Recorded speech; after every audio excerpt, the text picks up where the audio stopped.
Signed t-shirt, 2 signed cards, a signed magazine, and signed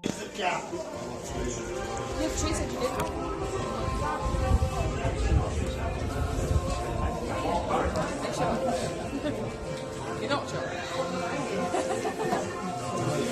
Thank you. Surprises, so the signed prizes up for Gav, it's a signed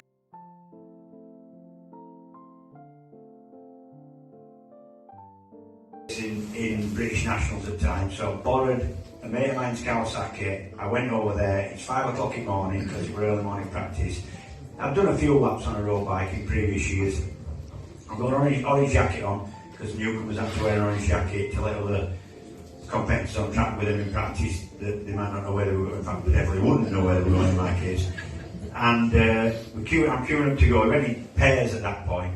And it's hideous weather, and the only, I swear the only help I got, it's 5 o'clock in the morning and people are blasting off and it's pissing down, and I got an 8-year-old bloke with a white smock type thing on and a chalkboard, and it said on it, wet all round, leaves under trees, possible fog on mountain.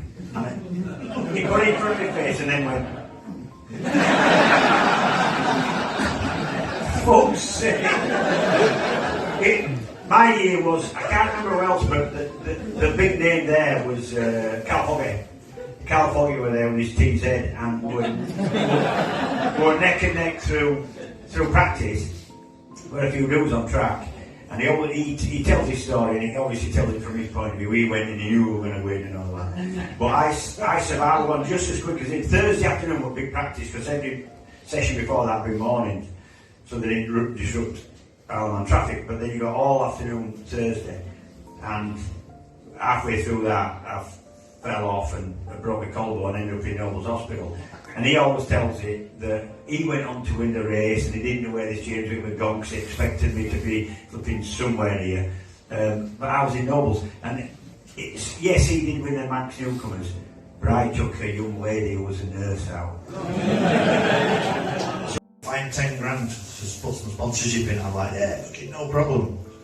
I didn't even know how to spell 10 grand, never mind. I didn't know what it looked like. I'm like, yeah, no problem, I'll find that. Fuck's sake. So I get going into the season, did the Northwest 200 and ended up dicing for the lead. It was unbelievable. Like, I've been struggling a little bit, and then bike was flying. It was all tuned and by Frank Rathwell, proper bike. And so I'm in the leading groups. There's Joey Dunlop, Robert Dunlop, there's Wolsey Coulter, there's Robin Milton, there's Callum Ramsey, there's all the top 250 guys. I'm like, what are they, Joey Dunlop there? I seem to lead. I thought, maybe I can do this, It feels like I'm supposed to be here, and we decided to do the TT after that, and it was quite a real late entry into the TT. It was like about 2 weeks. 2 weeks, yeah. Yeah, because I said to Bertie, should we do it? I just needed that little nudge, Mick Lofthouse and Lee Pullen, a good mate of mine was Lee from around this area, and they were the persuaders, fucking sadly they're both not with us anymore. They said, get it done, and I did. It was just me, but tough week.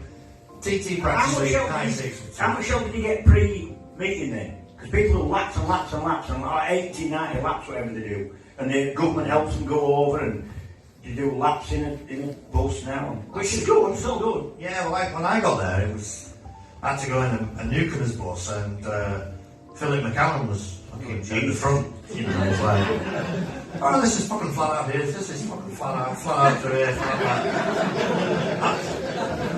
What? He was mad. He's mad. I'm just sat back at bus, there was me, David Jeffries, there was Paul Owen, there was Bruce Anstey, it was a quality year of newcomers, between me, Bruce and Dave, there's a few wins in there, but they were ace crack, and I remember my first lap in practice, I pulled up onto the start line, and it was like, I think it's like 4 seasons in one lap.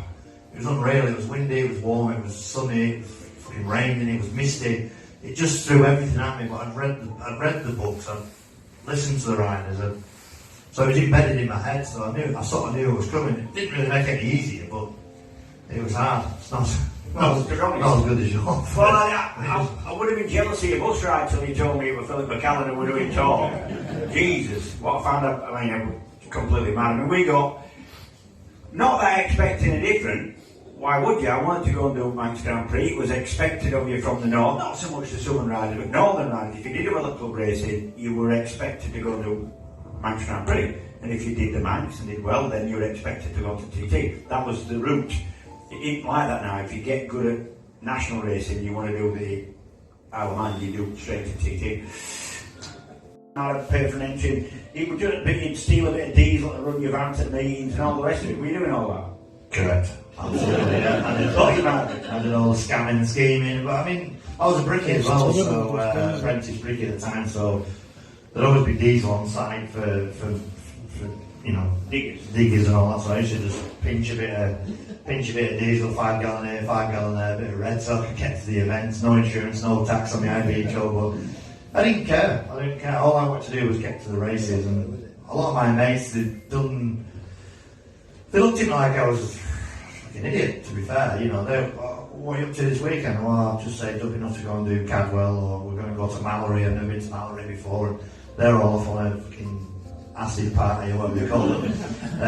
in an XR2 that was full of drip, or you know, and I just thought they were mad because I just wanted to be a professional racer, but it was hard, you know, it was hard to juggle it all up like you say. But in them days, it would be £100 for an entry, and you could do 3 or 4 meetings on a set of tyres on your KR1S, and you know, your chain would last a lot longer, and you know, they didn't have the power like the big bikes do, and the work's complicated as they are now. You didn't need millions of mechanics. It was just a case of lad and dad going racing, and you could just about scrape through. I mean, I've been with my missus now. It was our wedding anniversary last week. We were married, you know, 2012 now, but we've been together since 1989, so that's 34 years, isn't it?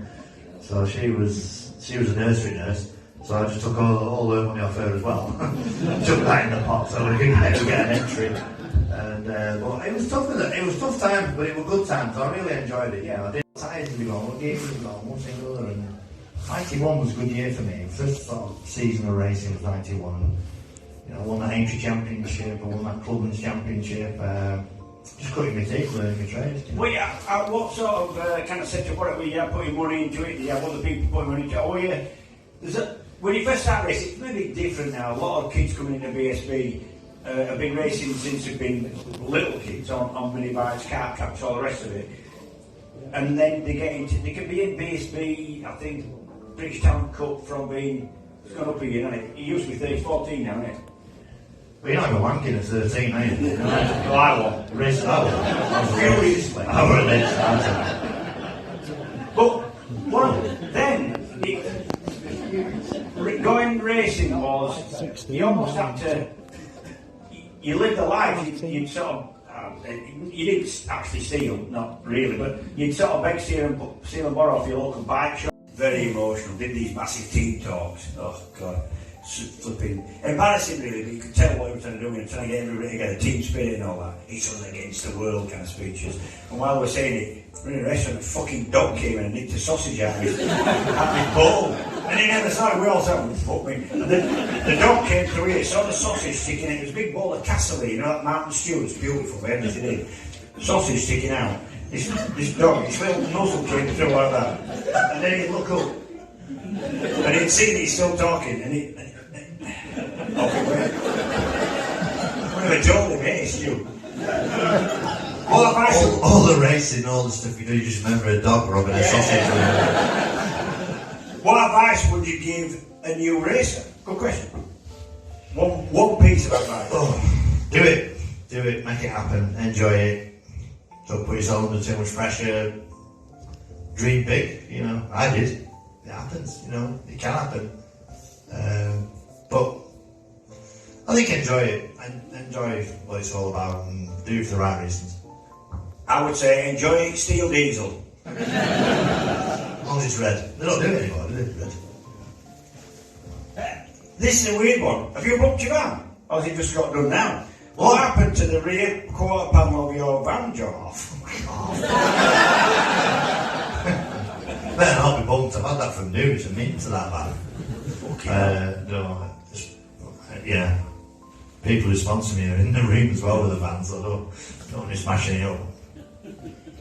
Really good question, really. Do you think the future of the TT is electric?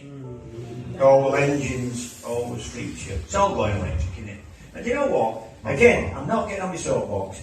If you want to save a little bit of local smog, air quality, etc., get electric. You want to save the planet, you're wasting your fucking time. You're doing more damage to the planet by getting electric, costs more to build, digging stuff out of the ground, you change it in 2 years, you've got to build another one. The car to run if you want to save the planet is? Range Rover. Well, if you've already got one, yes it is. Because it's the car you've already got. Because making a car costs about 80 to 100,000 miles of running that car. If it's electric, it'll only start paying the climate back in about 400,000 miles. Less in Norway because they've got a lot of renewable. Anyway, I've done some research. And the reason why I'm doing research is this. The people at Eurosport, we with it, across a weekend, right? We all meal together. They're all wokey, save the planet. They've all got Teslas. Why have you got Teslas? Save the planet? Bollocks. They like to have a Tesla, right? And talk about it. I'm telling you. So I need to know my shit, so I do my research.